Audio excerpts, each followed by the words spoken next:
Shalom, shalom, and welcome to our special presentation of Black History. That's Black History, the Children of Judah.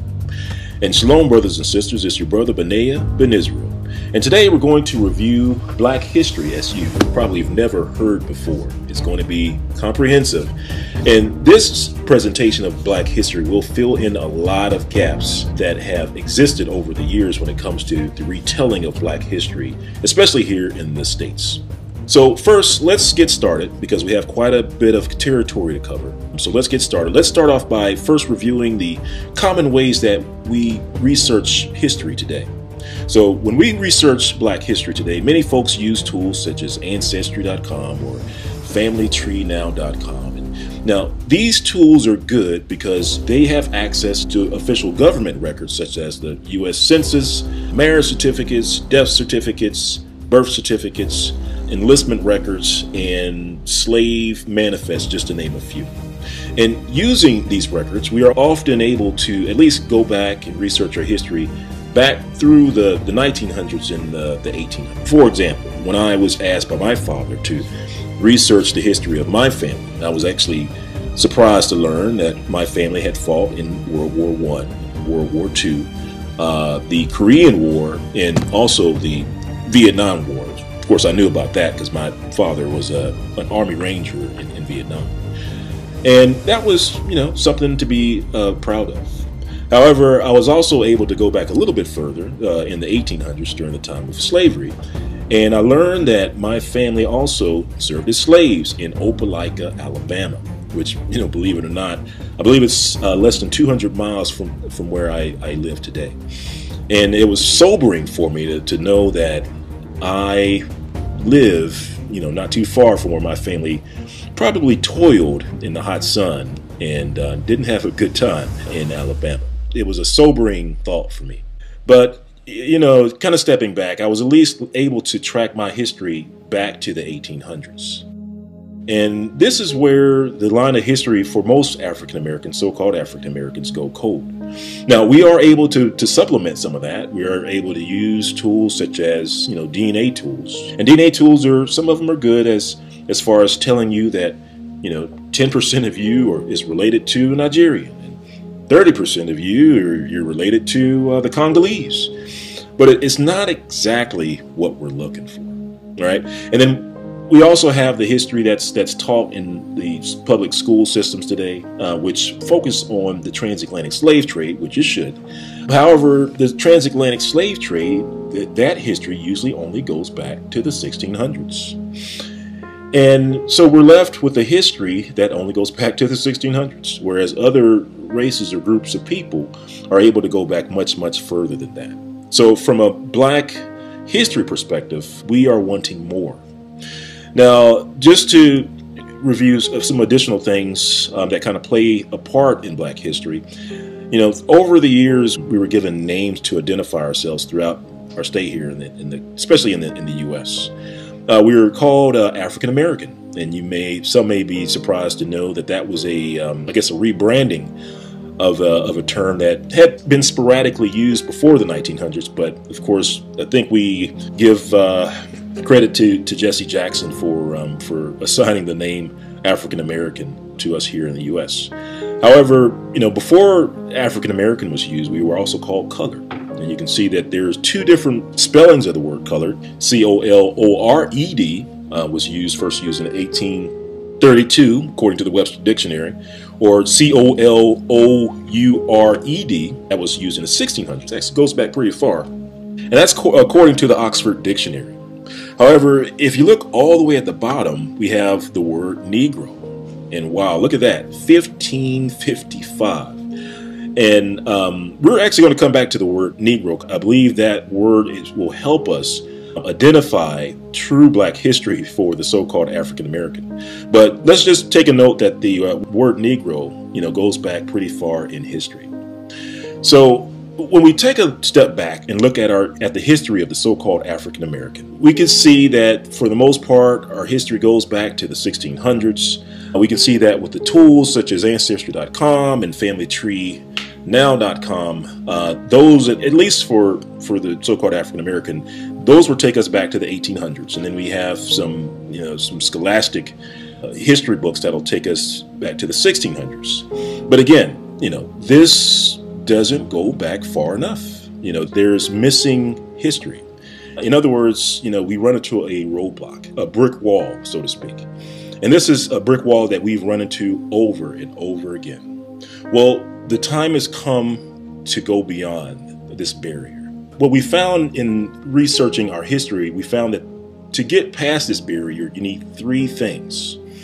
And these three things are critical for us to reclaim the true history of the so-called African American. And here they are. So whenever Black history is taught, these three things are always, I repeat, they are always left out of Black history. For example, and I'm sure you see it there on your screen, the first thing that's left out is the Inquisition.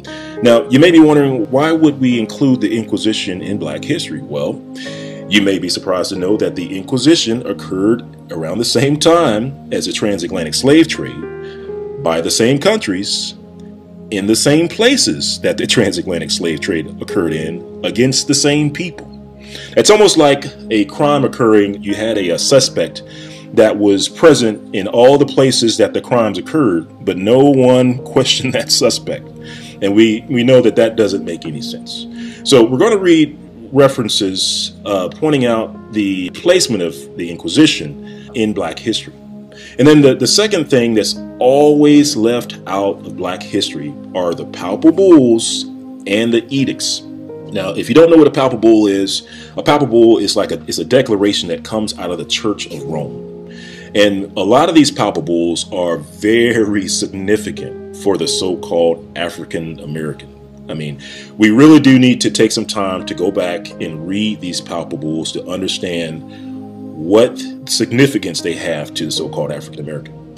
And same thing for the edicts. The edicts are declarations, and these are edicts or expulsion edicts that were issued by kings and queens, of heads of state. So for example, we're going to review an edict or an expulsion edict from Spain, or an expulsion edict from Portugal.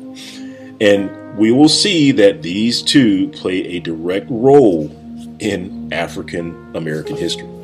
And then last but not least, the thing that is left out of our history has to do with the description, the true description of the Jews, of Spain and Portugal. We're going to zero in on Spain and Portugal. And now, the reason why we focus so much on Spain and Portugal is because this is where the transatlantic slave trade started, right? And this is where the Inquisition started. Again, I said it was the same country, same places. So we're going to tie these things back into so-called African American history. And what I'm going to show you is that when you plug these three things back into our history, you then get a continuous line of history from present day all the way back to, well, you'll see it goes all the way back to Jerusalem if we care to follow that path all the way back. However, we're not going to go that far back in this presentation. We are going to go back, however, I will say to probably, we're going to focus on the time just before the transatlantic slave trade started. So if you're looking at the screen, I have a timeline up on the screen, and you'll see that right in the middle, right at 1500 is where the transatlantic slave trade starts, right? So 1501, roughly 1501 is when the transatlantic slave trade starts. But if you look at the screen there, you'll notice that there are a couple of interesting milestones that occurred just before the transatlantic slave trade started. A couple of key milestones. And also, if you look at the top, you'll see where the Inquisition was started around the year 1480. Although it was started, or at least authorized in 1480, it really didn't get started until the 1500s, right around the time of the transatlantic slave trade. So we're going to look at this. We're going to take a look at some of these papal bulls. If you go all the way to the left, you'll see the papal bull Dum Diversus. It authorizes conquest and slavery, in particular for Spain and Portugal. In Romanus Pontifex, same thing. And then also the papal bull that authorized the Inquisition. So a lot of this plays a part in so-called African American history. All right, well, let's get started. And so we're going to take a look at the time just before the transatlantic slave trade started. And the first thing we're going to do, we're going to take a look at the description of the Spanish and Portuguese Jews. And just before we get started, I do want to point out that the references that we use, we always use references that are older, that are from the 1800s or older. That's, when you open up a book, you look at the very first page, which is usually the title page. It'll have the title on there, it'll have the author on there, and then at the very bottom, it'll have the publication date. Well, what's important for us is the publication date. So we try to only use books in which the publication date is from the 1800s or older. From 1800s, 1700s, 1600s, you get it, right? So we tend to stay away from books that have a publication date of 1900 or newer, or like 1900 or 2012, 2002, that sort of thing, okay? And the reason why we do that is because in doing this research, we've noticed that there is a definite difference in the history that's contained in the newer books versus the older books. The books that were written in the 1900s and 2000s, they say something completely different than the books that were written in the 1800s and older. So for this, you'll see, I'll try to point out some of these publication dates if we can get to them. And also, just from logistics, the references contained within this video, I usually post them on the website as https:// Benea for Israel, the number 4, Israel.org, and I should have a link up here shortly. But it's just that if you want to take a look at these references yourself, read these books yourself, you're more than welcome to do so. And actually, I encourage it, because oftentimes you really don't believe something until you read it yourself and you put the work in yourself. So the whole point of this presentation is to empower you to go and look up your own history and to read it for yourself, to see what other people said about you, right? To see what they said about you.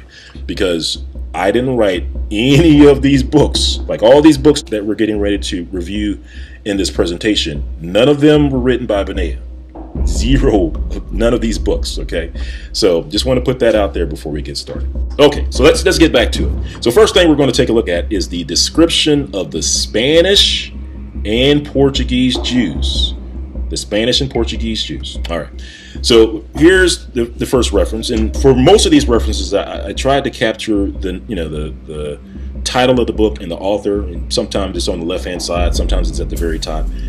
But so if I don't have it on the screen, just go to the website to grab it from there. It should be up there, hopefully by the time this video is there. Okay. All right. So let's get started. So here's our first reference. Again, we want to look at the description of the Spanish and Portuguese Jews, right?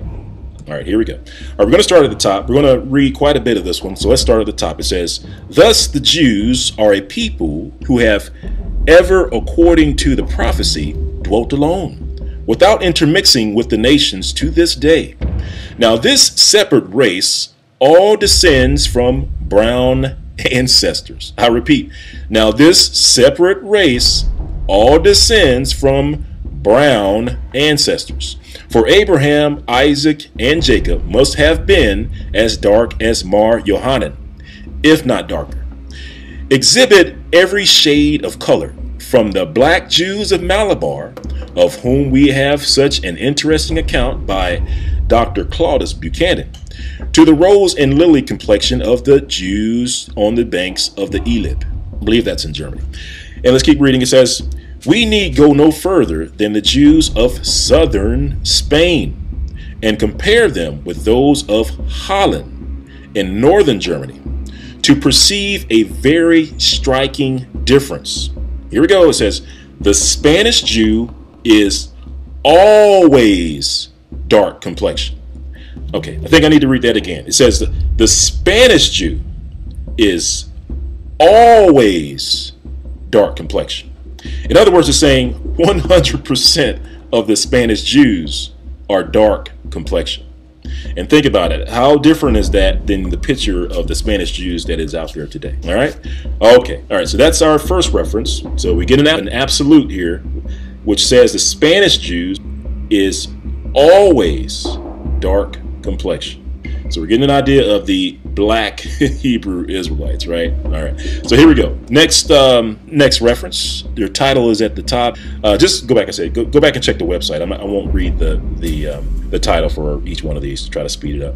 So here we go. It says, it's on the right. It says, "'Tis also a vulgar error," or in other words, it's saying it's a big mistake that the Jews are all black. So he's saying it's a big mistake to think that the Jews are all black. He says, "For this is only true of the Portuguese Jews." Okay, so let's understand what he just said, right? He says it's a mistake to say that the Jews are all black. He's saying, for this is only true of the Portuguese Jews. In other words, he's saying that the Portuguese Jews are what? All black. And then he goes on to explain why. He says, "Who marrying always among one another beget children like themselves. And consequently, the swarthiness or the blackness of their complexion is entailed upon their whole race." So here again, we have a description that tells us that the Jews are all black. And just to, we're going to show it here a little bit later in our presentation, but just know that the references that we're going to read, it bounces back and forth between the Spanish Jews and the Portuguese Jews. And the thing to keep in mind there is that the Spanish Jews were actually expelled. They were told to get out, and they came out of Spain, and then they migrated over to Portugal. So that's why, sometimes when it says Portuguese Jews, just know that when it says that, it's sometimes referring to the native Portuguese and also the exiles which came from Spain. So it's actually talking about both of them. But either way, when we look at this this reference, it's telling us that they're all black, right? They're all black. I won't belabor the point there, but just folks who get bent out of shape when we say black Hebrew Israelites, and they respond as if that's a something of the imagination. You can see here that it's not, right? It's not.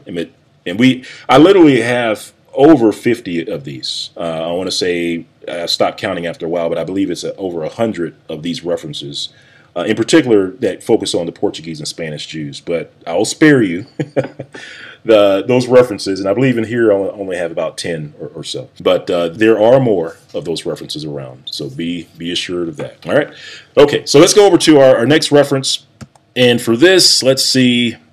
Start at the top here. It says, "Though thus separate from the African population, they are black and resemble the other Negroes in every respect as to physical character." It said, "It is probably an allusion to this case that Pennington in his textbook says, the descendants of a colony of Jews originally from Judea settled on the coast of Africa are black." All right, and I'm going to skip down to the bottom. There's another little section on the bottom where it says, "The Portuguese who planted themselves on the coast of Africa a few centuries ago have been succeeded by descendants blacker than many Africans." Okay, so on our next reference, and hopefully you can see this reference. If not, I'm just going to read it to you. It says, "As I tentatively survey the Jewish population on the streets of London," it says, "I fancy I could perceive three different cast of features." And it says, "The first, Jewish par excellence, and never to be mistaken." And as we continue to read about the first form, I'm going to jump down here to midway where it says, "Of the first form, I need say little to you, begging you merely to recollect that the contours convex, the eyes long and fine, and the outer angles running towards the temples, the brow of the nose apt to form a single convex line, and the nose comparatively narrow at the base, the eyes consequently approaching each other, lips very full, mouth projecting, chin small, and the whole physiognomy, or the way they look, when swarthy or when black, as it often is, has an African look." All right, so I threw this one in there.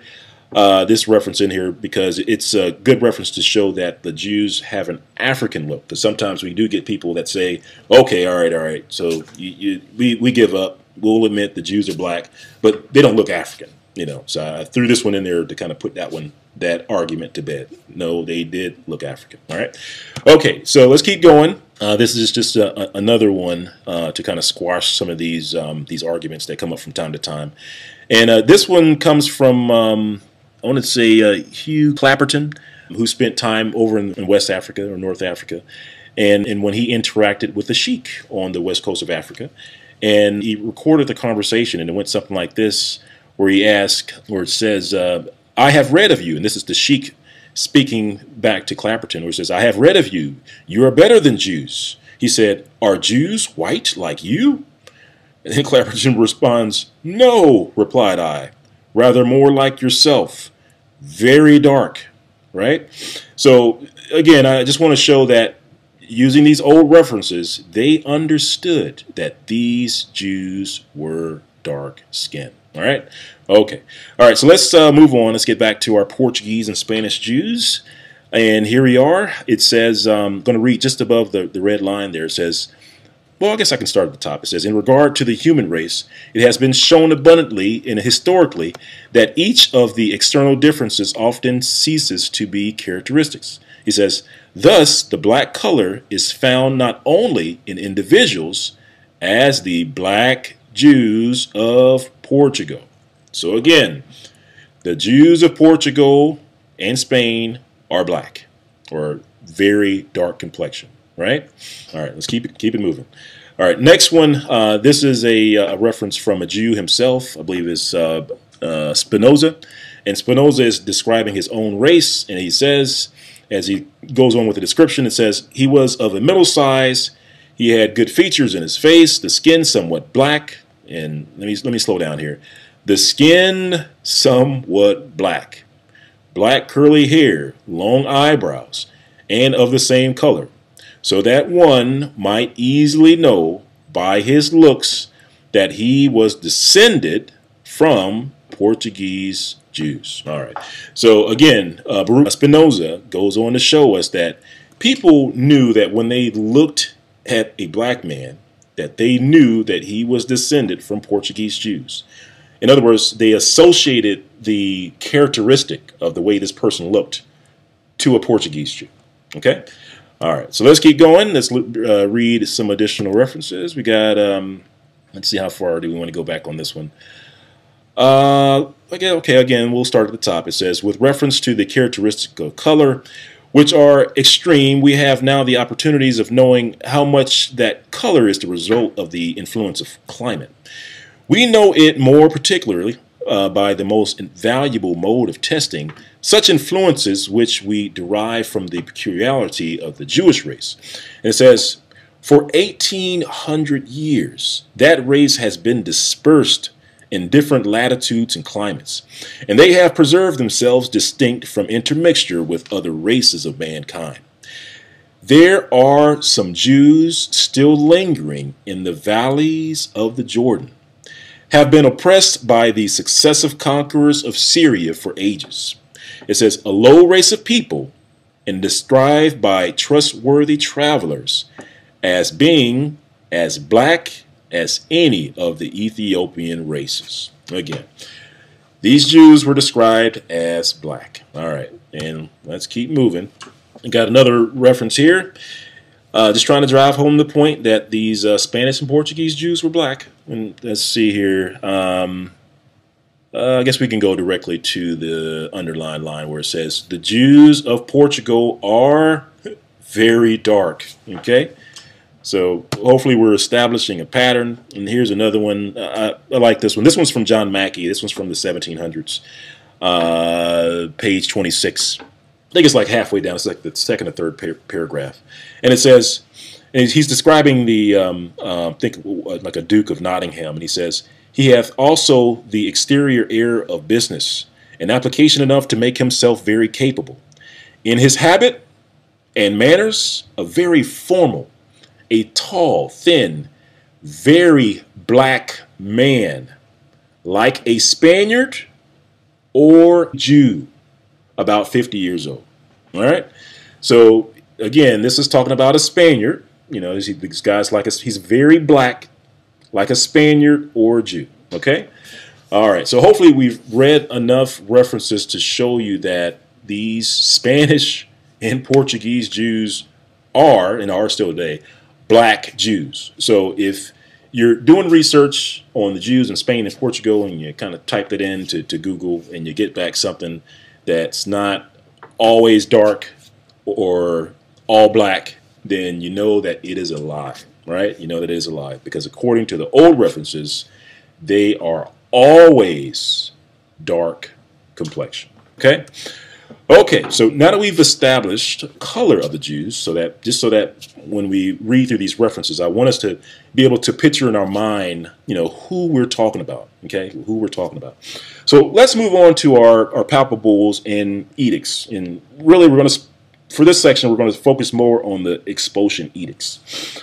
And I want to show you that the first thing that happened was that the Jews in Spain were expelled from Spain. And then from Spain, they moved into Portugal. So you can see the map there on your screen, and you can see that the Jews moved from the much larger territory of Spain into the much smaller territory of Portugal.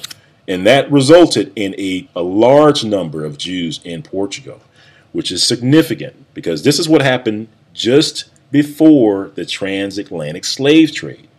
So just before Spain and Portugal started the transatlantic slave trade, Spain expelled their black Jews. And hopefully, you know, now you can start to see why this information is left out, right?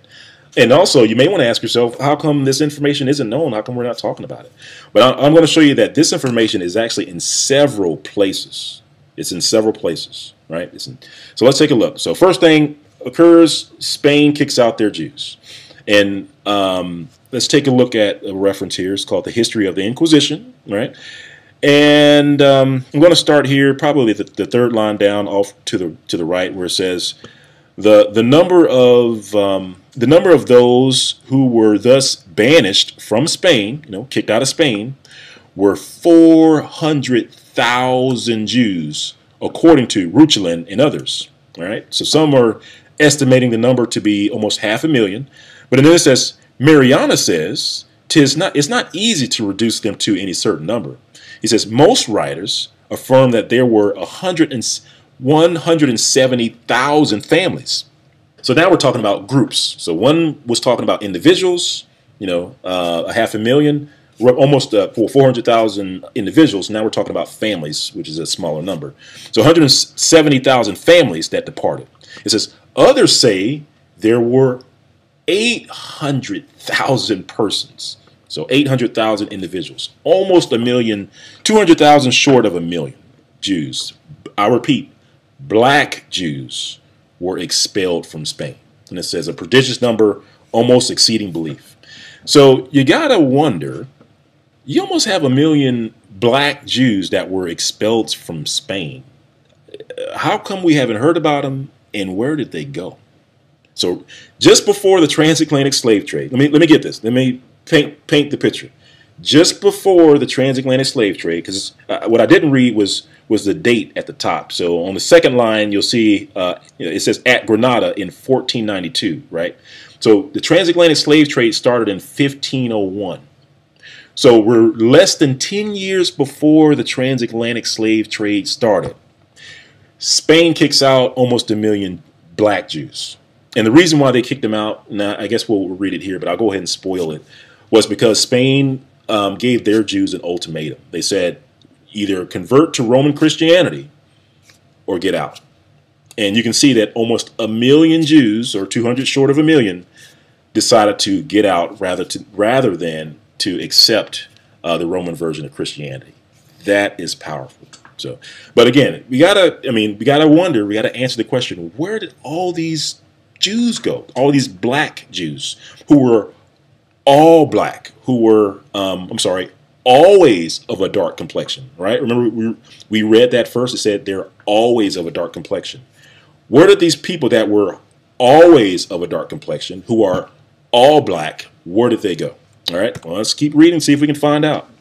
So after the Jews were kicked out of Spain, the next thing that happens was that these 800,000 Jews, or trying to think of the other number, but a large number, were then expelled from Portugal. But it wasn't the full number; it was a subset of that number, and we're going to see exactly who was kicked out of Portugal, of those Jews that came into Portugal.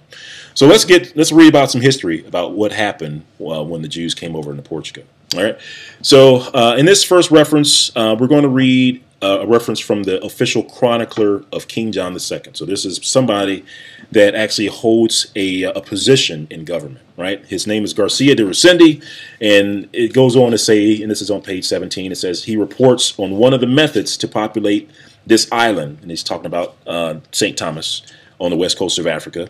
And it says that also throw some light on the tragic form of Jewish participation in the Portuguese Atlantic Empire. It says, the king, and we're talking about King John II. So King John II is really central to the scattering of the Jews. I'll actually include three kings. I'll put three kings in this group. King John II is a king that you will want to remember because he plays a critical role. Emmanuel, which succeeded King John II, I believe it was Emmanuel I, and then following Emmanuel I was King John III. So you got two King Johns, you got a second and a third, and you got Emmanuel in between. So those three kings are critical to the movement of these black Jews that were in Spain and Portugal, almost 1 million, that just poof disappeared. I mean, literally, this has to be the greatest disappearing act of all times. No one knows about them. There's no books, no records or traces. So we think of these Jews up in Spain and Portugal. But we'll keep reading to see if we can figure out what happened to them. So in this reference, as we were reading about King John II, it said the king had allowed the Jewish refugees from Spain. So as the Jews were coming in from Spain, from where they had been expelled in 1492. Okay, so we're less than 10 years from the start of the transatlantic slave trade. It says he had allowed them to remain in Portugal only in return for payment of an enormous ransom. And it said in 1493, okay, so a year after they came into Portugal, it says those who could not pay had their children taken away from them, baptized by force, and deported to St. Thomas or Sao Tome in order to be raised as Christians and to help populate the island that the king had just leased to Alvaro, who was a governor. He was the governor of St. Thomas. So just to recap, the king allowed the Jews to come in, and then almost 6 months to a year afterwards, the Jews that couldn't afford to pay the tax, he took away their children, and it was actually the children between the ages of 3 and 10. And if you can imagine a 3-year-old, I think the 3-year-olds are in daycare, right? And a 10-year-old is in elementary school. So you take those kids away from their parents and ship them with strangers by themselves over to the west coast of Africa in great numbers. This is one of the dirty little secrets of I want to say the transatlantic slave trade, but we haven't tied that together just yet. But this was a major event that occurred in Portugal, and it's recorded like all over the place. But it's never, like I said, it's never talked about when it comes to Black history. And you got to ask why, right? Because here we are, we're dealing with a Black people, a people that are always very dark, a people that are all Black, being sent to the west coast of Africa, to the very place that the transatlantic slave trade started. And we're less than 10 years before the transatlantic slave trade started. And here we are putting Black people, Black, dark-skinned people on the west coast of Africa in the same places where the transatlantic slave trade is getting ready to start. All right, so let's keep reading because we always like to cross-check our references using additional references. So here's our next reference, page 57, and let's see here, and we're talking about King John again, our favorite king. It says, and this talks about, let's see, unfortunately at the time of the expulsion, plague was raging in Castile. So this is talking about in Spain when the Jews were kicked out of Spain. There was a plague at the time, and it says, and the fugitives, they're calling them fugitives now, brought with them the disease and propagating it with it wherever they went. So we're getting some more information. It's telling us that when the Jews came out of Spain into Portugal, there was a disease that followed them into Portugal. And it says, and not unnaturally causing their advent to be viewed with loathing and horror. So in other words, it's saying that when these Jews came in, they brought the disease with them. And of course, you got people coming in, almost 1 million people coming into the country bringing a disease. The people in Portugal, it didn't sit well with them, right? Probably wanted them to get out. And it says the circumstance induced King John to hasten their departure from Portugal. Well, there you go. From which purpose ships were duly provided according to the agreement. Just looking at my time here. But such was the temper of the captains and the sailors that they subjected the Jews to the hardest possible condition. They plundered them of their goods and valuables, even to their very clothes, and landed them naked and bare of everything on barren points of the African coast, leaving them to die of starvation or, listen, to be sold into slavery to the Moors. Nor was this all. It says, the king wrested or took from their parents all the children between the ages of 3 and 10 of those Jewish immigrants who from poverty or otherwise had omitted to pay the capitation tax on entering. And it's actually saying that there were some other reasons why the children were taken from their parents. It says, or who were forced to remain in Portugal. So those that couldn't leave Portugal, that were forced to remain, it says, had them transported to the newly discovered island of St. Thomas. All right, so again, in this reference, we see the same thing that we read in the first reference. The Jews came over, the Spanish Jews, these always dark complexioned Spanish Jews, almost a million, came into Portugal. The ones that couldn't pay had their children taken away from them, and it says, or the ones that hadn't left yet had their children taken away, and the ones that did leave, they were dumped on the west coast of Africa by the ship captains who were treating them very badly. All right. So again, we have all of these black Spanish Jews being placed on the west coast of Africa, totally omitted from history, from so-called African American history. But we need to pay attention to this again because this is in the same exact place of the transatlantic slave trade, and we are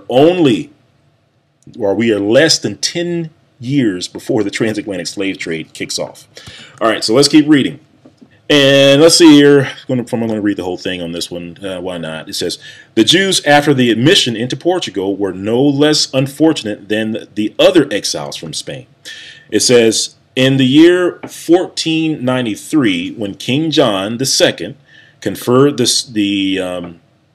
what is that word? Sovereign, I'm not sure what that word is, of St. Thomas Islands upon Don Alvaro. In other words, he assigned the island to Don Alvaro. He is the governor. He said he obliged the latter to people it. So he wanted the governor to people this island. And it says, for this purpose, he ordered that all the Jews should have their sons and daughters of tender age taken away from them, and that after the baptism of the latter, these should have been handed over to Don Alvaro for the purpose of peopling the said island of St. Thomas. Okay, so it's saying the same thing over and over again. The children of the Jews, these young children were taken from their parents and sent over to the west coast of Africa. However, one thing we haven't touched on yet is the number of children that were sent over. Was it just a few? Was it just 1,000? I've seen references that talk about, just a handful of Jews getting over there. But let's take a look. Like I said, there are plenty of references around that describe this major event that occurred in Portugal. right, by King John II. This is King John II that we're focusing on so far. All right, so on to our next reference, and this one says, the sons and daughters shall be given unto another people. It says, how exactly has this prophecy been fulfilled in several countries, especially in Spain and Portugal? Oh, this is referring to the biblical prophecy. It says, in the former of these kingdoms, the Council of Toledo decreed that the children of the Jews should be taken from them and educated in the Christian religion. When they were expelled, all under 14 years of age were forcibly detained to baptism. Okay. So again, just another reference talking about the same event. Again, a major event of having these these always dark complexion, all black Jews sent to the west coast of Africa. But let's see if we can get some numbers from this thing. Let's see here. It says the first design of settling there was in the year 1486. But perceiving how many had perished in the attempt, in that they could better agree with that of the continent on the coast of Guinea. So if you don't know, Guinea's on the west coast of Africa. And I'll pull up a map here shortly. And it says, it was resolved by King John II of Portugal that all the Jews within his dominion, which were, listen, vastly numerous. Wait a minute. So the Jews, these black Jews, were vastly numerous in Portugal just before the transatlantic slave trade? Well, let's keep reading. It says, these Jews, which were vastly numerous, should be obliged to receive baptism or, upon refusal, be transported or sent to the west or to the coast of Guinea, which is the west coast of Africa, where the Jews had already where the Portuguese had already several considerable settlements and good trade, considering the time since its first discovery. Okay, so again, we are seeing that the Jews were sent over to the west coast of Africa, and we're seeing that the Jews were vastly numerous, right? Vastly numerous. All right, next reference, and it says, all Jewish children below 14 years of age were torn from their parents' arm, dragged into the church, baptized.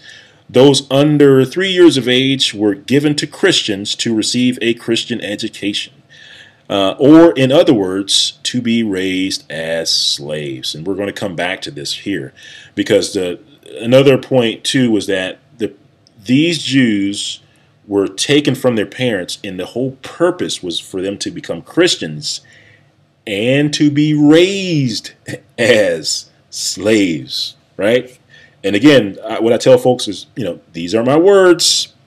This is what these authors wrote in their books, right? So again, we have all these black, these always dark complexion, always black Jews, that went from Spain into Portugal, and then here we have an additional reference that says that they were taken from their parents, and the purpose of them being taken from their parents was twofold. One was for them to be Christians, and two was for them to be raised as slaves. So remember that. We're actually going to see some other references that say the same thing. So now we're starting to tie in these black Jews to slavery, right? We're starting to tie in these black Jews to slavery, and we're starting to solve the question of what happened to all these Jews. Remember, there was almost 1 million Jews, and here today we're never told that the Spanish and Portuguese Jews were black, one, and two, we're never told that there were so many. There was almost 1 million of these Jews, two, and then three, we're not told what happened to them. They just disappeared, right? But now we're getting some better understanding as to what happened. It says that they were taken, we're looking at the children first, taking a look at the children first, because this was not a one-time event, right? And you'll see it here as well.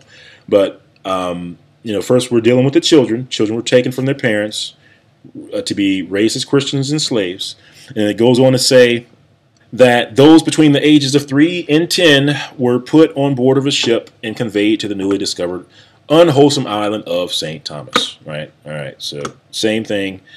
And skipping down, it says those between 10 and 14 years were sold as slaves. So again, we have the children of the black Spanish Jews or the Portuguese Jews being sold as slaves. Right around the time of this transatlantic slave trade, right? This is just right around the time of the transatlantic slave trade. And I put this one in just so that you can get an idea of the numbers that historians threw out there when it came to these Spanish Jews. And let's read it. It says, northern coast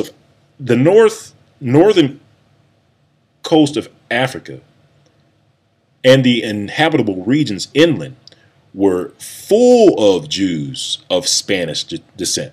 I'll repeat, it says, were full of Jews of Spanish descent. So within Africa, not only on the coast of Africa, the northern coast of Africa, but in the interior parts of Africa, it says they were full of Jews of Spanish descent. You know, these always dark complexioned Jews, right? And it makes sense for them to come to Africa because Africa is a continent of dark complexioned people. But let's keep reading. It says, they had congregated there in great numbers during the century, so it's going to give us a time frame. It says from the persecution of 1391 to their total expulsion, so which is just before the transatlantic slave trade. So in other words, we see that there was a time frame, a window in which it says great numbers of Spanish Jews started flooding into Africa. Okay, so here's another reference we're going to read. It says the Castilian Jews, and that's another name for the Spanish Jews. It says the Castilian Jews who from poverty or any other cause had not departed at the limited time. So in other words, if it's just talking again about the Spanish Jews who didn't leave in time. It says the king ordered should be taken for slaves according to the term of their entrance. So again, we're talking about Portugal, slaves coming in, and they couldn't leave in time. There's some references to show that the Portuguese King John did some funny business with the ships, and he literally didn't allow them to leave, right? And then they ended up taking their children. But it says his inhumanity. Well, I'm sorry, I didn't finish reading that. It says the king ordered should be taken for slaves according to the terms of their entrance, and distributed them to whomever asked for them. It says his inhumanity did not cease there. It says he tore their young children from them and had them baptized, being at the time desirous of peopling his newly discovered acquisition on the coast of Africa, the island of St. Thomas. He sent them to it. And with the governor, Olivero, we read about Olivero, listen, it says, so that being separated from their parents and marrying people in the island, they might become good Christians. Sorry about that. Screen flipped on me here. So we see that the purpose of them being sent to the island was for them to be separated from their parents. And then the plan was for them to marry people on the islands and to people the islands, right? Because remember, we read his intent was to people the island. He wanted to populate the island. So he wanted these children to have kids, right? And to populate the island. This is very, very, very, very, very important. Okay, this is very important. So that here we are, and let's get our timeline straight. So in 1493, we'll say 1493, we're starting to send these children to the west coast of Africa, and the whole point is for them to populate the island, get married, have babies, and to become Christians.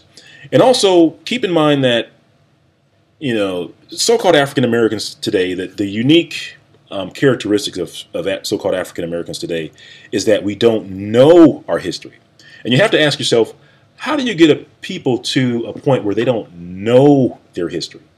Like, there are other races around the world that have gone into slavery, but when they come out of slavery, they still know their history. And it's because, they've had their elders there all along, being able to tell them who they were, their history, their oral history. Hey, we're from people from here, and we're really, these people, that sort of thing.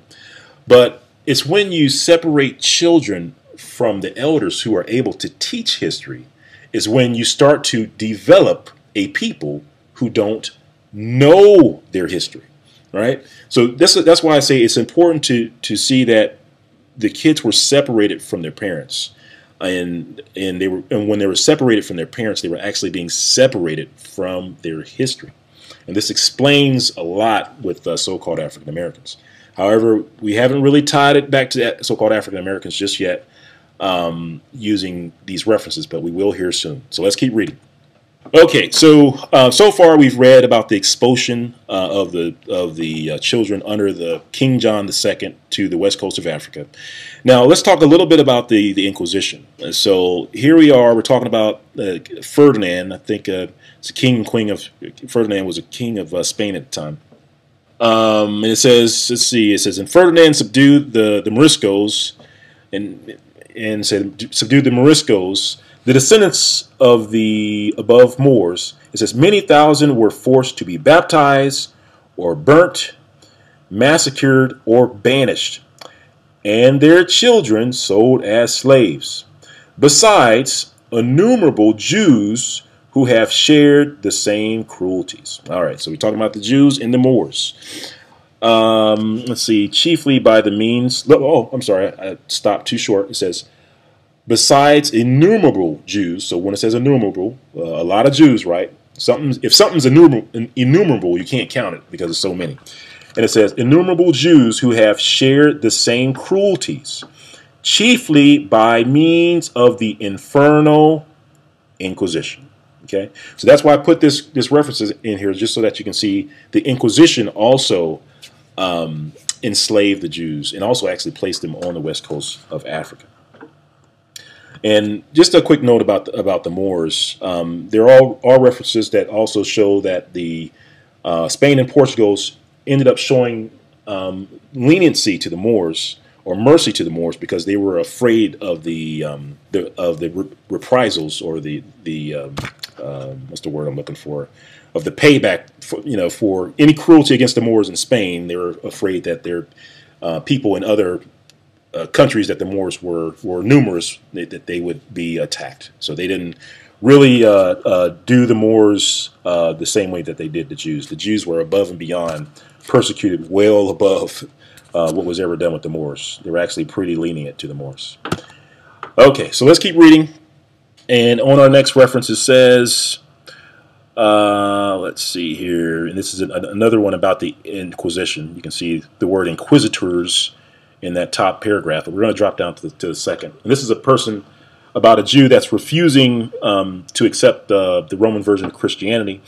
And it says, for refusing to ratify those extorted confessions, after having thrice borne the torture. So the Inquisition was all about torturing their victims, either burning them. There is a long list of tortures that the Inquisition did to the black Portuguese and black Spanish Jews.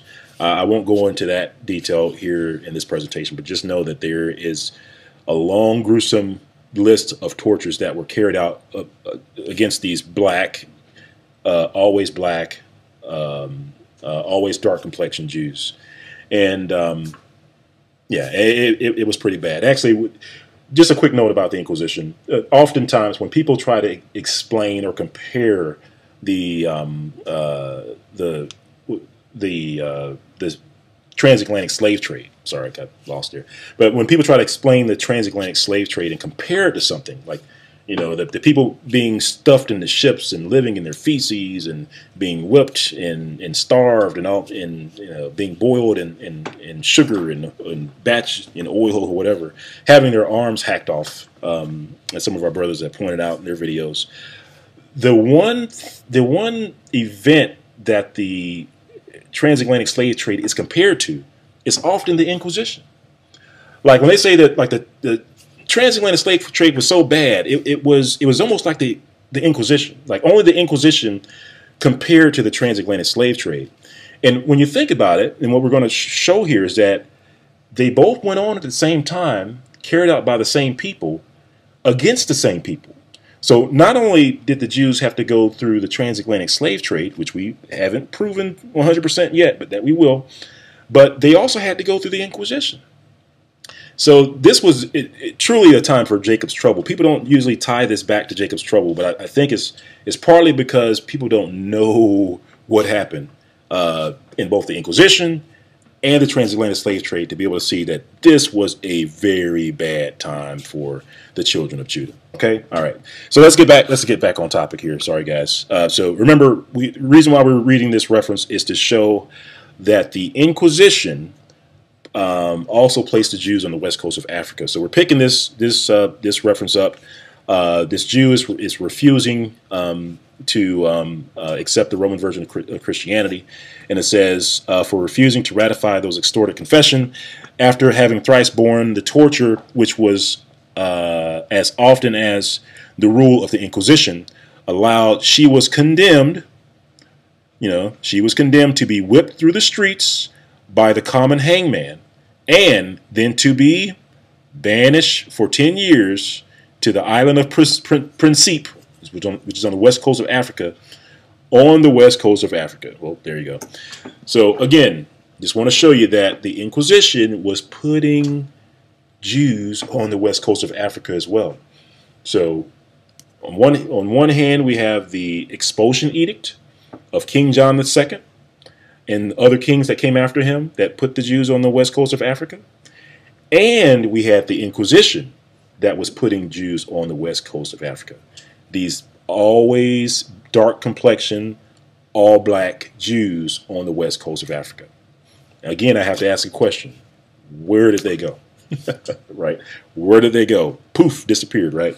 All right, let's keep reading. It says, next one says, Barbet states that in the reign of King John II and about the close of the 15th century, so still talking about the 1400s, it says, listen, large numbers of Jews were expelled from Portugal and taken to the coast of southern Guinea, which is the west coast of Africa. And then it says that the island of St. Thomas, which was more than 100 miles from the mainland, was populated, and it says, by mulattoes from the Jewish exiles and Angola women. And you may not know, but the Angola women were also Jews as well. But okay, so in this reference, it shows us that large numbers of Jews were expelled from Portugal and taken to the west coast of Africa just before the transatlantic slave trade occurred. Again, what happened to them? The biggest disappearing act of all times. All right, so let's keep reading. And we're going to read the part that's in the section here. And this one actually talks about King John III. So King John III, let's see what happened about King John III. So now I'm actually going to skip down to, I know it's not good to read mid-sentence, but it's pretty wordy. So I'm just going to skip down to where it says that John III, King of Portugal, sent a colony thither above 200 years before, whom though the unwholesome air destroyed, yet the place was not left desolate, for he, King John III, sent new inhabitants, who first settled Guinea, west coast of Africa, next Angola, a little bit south, that includes the Congo and Angola, which is a little bit south of the west coast of Africa. Well, it's the west coast of Africa, but it's south, central and south Africa. And then it says, who first settled Guinea, next Angola, and lastly on the island of St. Thomas, we've talked about that so they might be better used to the air. And it says that the said king, King John III, sold all those Jews for slaves that are on the west coast of Africa that refused to embrace the Roman religion and caused their children to be baptized, from whom these children, coming thither, west coast of Africa, in great numbers, And it says most of the present inhabitants were descended. So again, author after author tells us that these Jews were sent to the west coast of Africa. And I do want to take the time to point out that the Jews that were sent to the west coast of Africa were actually the Jews that were resisting the Roman version of Christianity. In other words, when the Spanish and the Portuguese gave the Jews an ultimatum, they said, hey, you can either stay, become Roman Christians, or you can leave. But if you leave, we're going to take your kids from you, your children from you. I want to point out that the children that were shipped to the west coast of Africa were the children of the Jews that were resisting the Roman version of Christianity. Okay, so I want to make sure we understand that I call them the rebels. I'm in some of my videos I call them the rebels, but these were the children of the rebel Jews. These were the children of the Jews that did not want to accept the Pope as the replacement of Christ. These were the children of the Jews that did not want to throw away the Sabbath. These were the children of the Jews that did not want to throw away the law, statutes, and commandments of the Most High Yah. These were the children of the ones that stood up against the Roman version of Christianity. And yet they were sent to the west coast of Africa for the purpose for them to be made Christians and, remember our references, to become slaves, right? And to become slaves. So just want to make sure we understand who, the children, the description of the children that were sent to the west coast of Africa. And also, I do also want to show you a map just so that you can get a visual of where these children were sent. So whenever we read in these references where it says Guinea, that's going to be this, for the most part, this yellow territory here on the map. And then Angola is a little bit below the yellow territory. Well, not a little bit. It's a lot. The territory below the yellow territory on the map. And there's also a small territory up here. I want to say it's in Senegal up here as well. That's not shown. But for the most part, it's the west coast of Africa, right? And this is ground zero for the transatlantic slave trade. So just before the transatlantic slave trade, we just have a large number of all black Jews sent to the west coast of Africa. And poof, where did they go? The question is, where did they go? All right, so I got a couple of things on the screen for you. One is just a quick snapshot of a map. Actually, it's just a crop. I cropped a picture of a map, and what's circled there is the French word for the kingdom. It says the kingdom of Judah. So this is the slave coast, and it's the slave coast when the Portuguese took the children and placed them on the west coast of Africa. The Portuguese then named pieces of the west coast of Africa, or part of the west coast of Africa, and they called it the kingdom of Judah. So let me say it again. The Portuguese took these children, these Jews, these children of Judah, from Portugal, put them on the west coast of Africa. Then they named part of the west coast of Africa the kingdom of Judah. And let's read about it. You can see it on your screen there. Let me see if I can zoom in. Well, I'll just read it for you.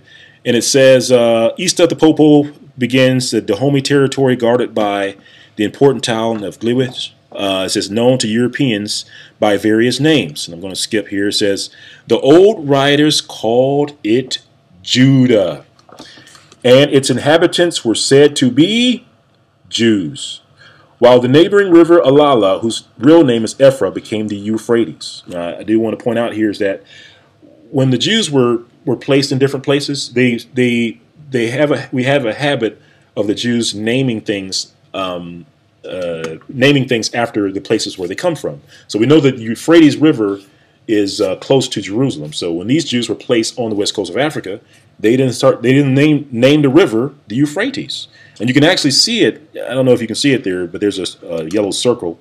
But at the top of that yellow circle is a river, and it's called the Euphrates. So they literally named a river in the kingdom of Judah, which is the slave coast, the Euphrates. All right, so here we go.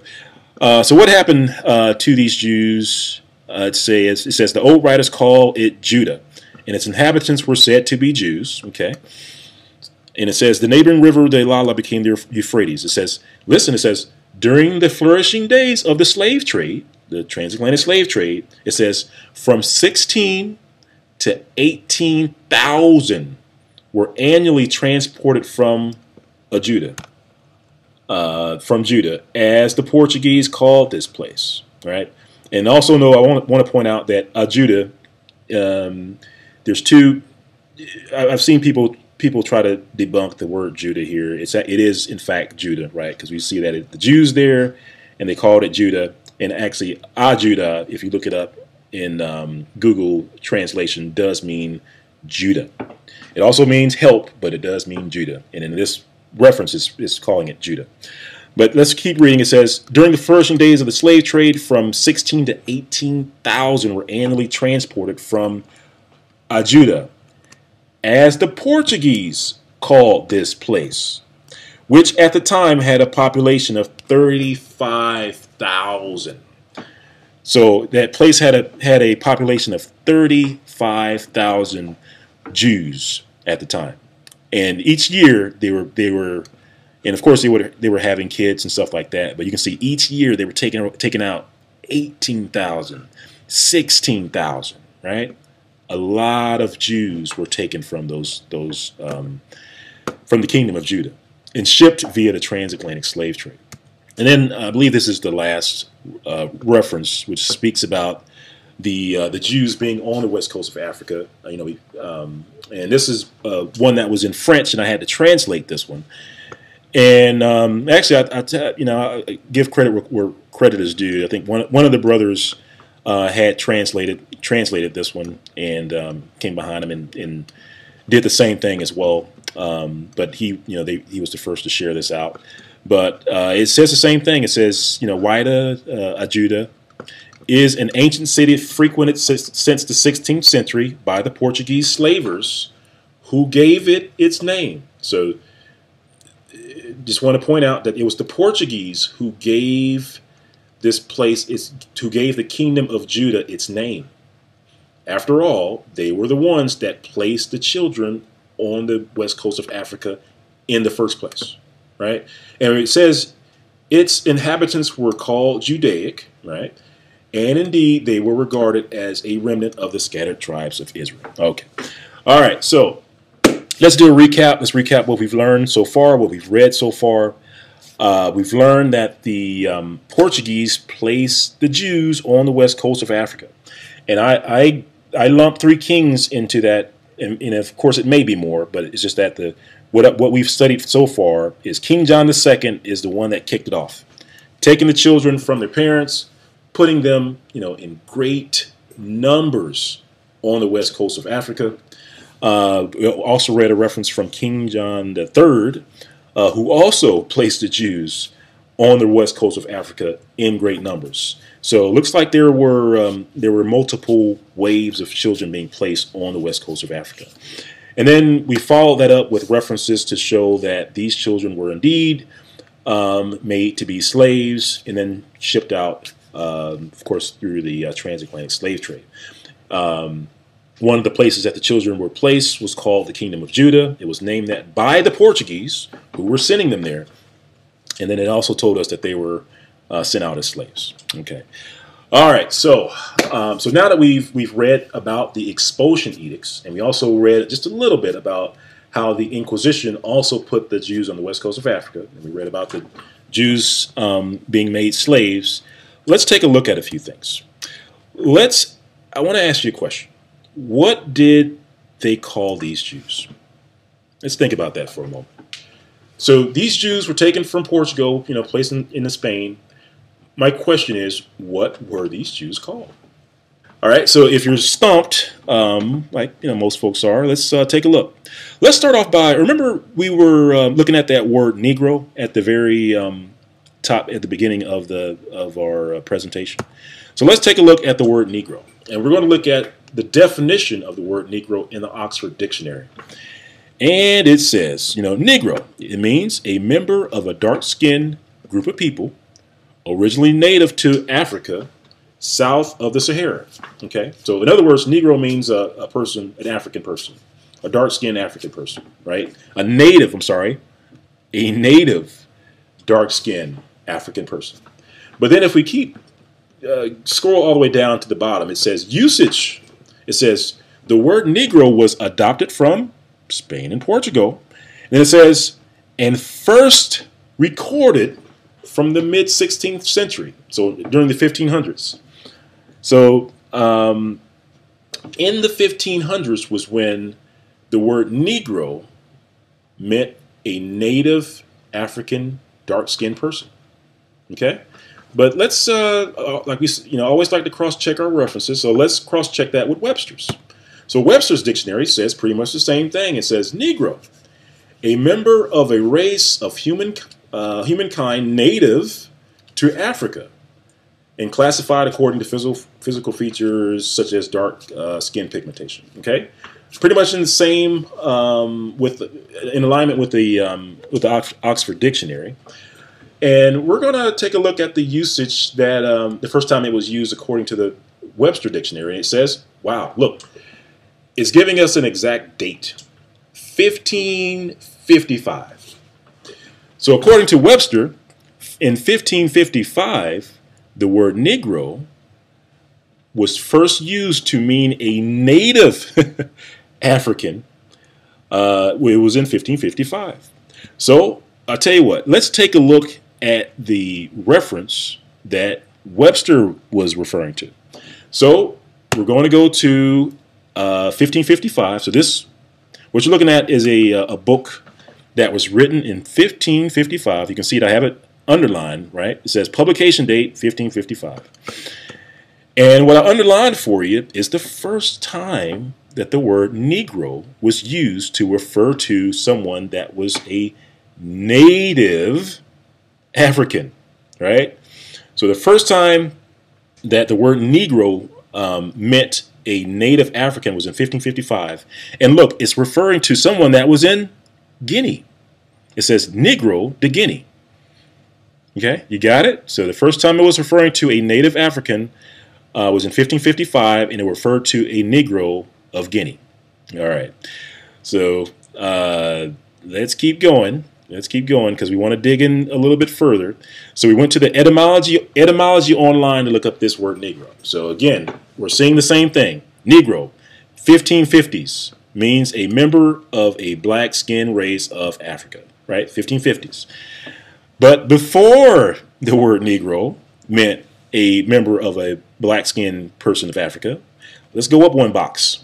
The box above it says Negro, Portuguese, black. Negro, Portuguese, black. So before 1550, the word Negro meant Negro. It was a Portuguese black. So in other words, it was a Portuguese word for black, right? So let's look at that on our timeline. Here we are, and we look at the word Negro. It's at the bottom. You can see in roughly 1550, 1555, the word Negro meant an African people. But before then, I have question marks. Before 1555, what did the word Negro mean? Right?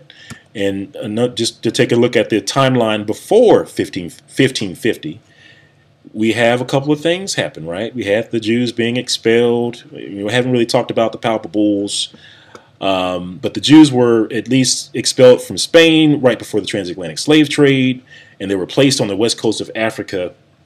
And the whole point of them being placed on the west coast of Africa was for them to become Christians and slaves, and they were to people the island, right? Because they ended up having those kids marry those Angola women who were also from the tribe of Judah. So after the kids were placed on the west coast of Africa, and they married the Angolas. After a little short time after that was when, and they were placed. Remember in our reference, they were placed on Guinea. So here we are in Guinea. They were being placed on Guinea, and then a few years later, then we have a definition of the word Negro to mean a native African in Guinea. All right, so hopefully you're seeing things are starting to kind of line up here, but we need more, right? We need some more proof. So first things first. You may not know that the Jews were called by another name. The Jews were called by another name, and let's read it. It says, in Portugal, the name, in Portugal. So again, we're talking about Portugal, who were the ones that took the Jews out and put them on the west coast of Africa, right? You'll learn that Portugal hated the Jews with the passion, and you can probably see that, right? So in Portugal, it says the name of a Jew is a term of such high reproach that the government found it necessary to enact a law which forbid any person to call another by that appellation or by that name. It said if a man who is styled a Jew it said if a man who is styled a Jew to his face stabs the offender, the law does not condemn him. So, in other words, if a person is called a Jew to his face and the other person were to kill him, it said the law did not condemn the person for killing that other person, right? Because they couldn't call a Jew, or they couldn't call a person a Jew. They could not use that name according to this reference. So then the question comes: what if they couldn't call a Jew? What did they call him? I'm sure you're probably already guessing, but let's take a look. So we read this. I pulled out this reference before, but let's take a look. So we're going to go back to the time of King John II again. This is during the time of the expulsion. And it says King John II in 1492 expelled all the Jews to the island of St. Thomas, which had been discovered in 1471, and to other Portuguese settlements on the continent of Africa. Okay, so I do want to point out that King John II not only sent them to the island of St. Thomas, but also to other places on the west coast of Africa, and that's also what this reference is pointing out. So yeah, they went to St. Thomas, but they also went to other places on the west coast of Africa. And it says, and to other Portuguese settlements on the west coast, and to other Portuguese settlements on the continent of Africa. And listen closely, it says, and from these banished Jews, the black Portuguese, as they are called. First thing we need to point out here is that it is the banished Jews that are called black Portuguese during the time of King John II. Second thing I want to point out is that the Portuguese, right? Remember, this was we read in the previous slide that it was a Portuguese law that said that they can't call a Jew a Jew. So what did the Portuguese call the Jews? Well, they were calling them black Portuguese. What is the Portuguese word for black? Negro. You see where we have Negro here? So we had the word Negro, which meant a black skinned race of Africa in 1550s. But before then, it referred to black Portuguese. Negro. Got it? So the word Negro was used to describe the black Portuguese Jews. And let's see here. I believe, I was using this reference just to show you that the Jews were placed on the coast of southern Guinea. So you see, large number of Jews were expelled from Portugal and taken to the coast of southern Guinea. And these Portuguese Jews were called black Portuguese, or they were called Negro Portuguese, or they were called Negroes. And then once they were sent to the southern Guinea, or the west coast of Africa, they said, well, here it says southern Guinea, right? The very first reference that the Webster Dictionary says was used to describe how can I put it? The very first reference, which meant a native African people, referred to Negroes of Guinea. All right, Negroes of Guinea. So the whole point of these references is to show that the Portuguese were called Negroes. The Portuguese were called Negroes. I'm just going to backtrack here just so that you can see where it says, these banished Jews, the black Portuguese, as they are called. The word black in Portuguese is Negro. So these Jews were called Negroes. Okay? And just as another, I wanted to throw another reference in here, and that's one of the ones I've put in other videos where it says, the Jews are composed of 3 or 4 separate racial elements. The Asiatic Negroid strain shows itself occasionally in curly hair and the long eye and proportions of the skull. The Jewish hybrids with the Negro in Jamaica and Ghana reproduce most strikingly the Assyrian type. So now this reference, makes a little bit more sense, knowing that the Portuguese called their Jews, their expelled Jews, Negroes. Okay? All right.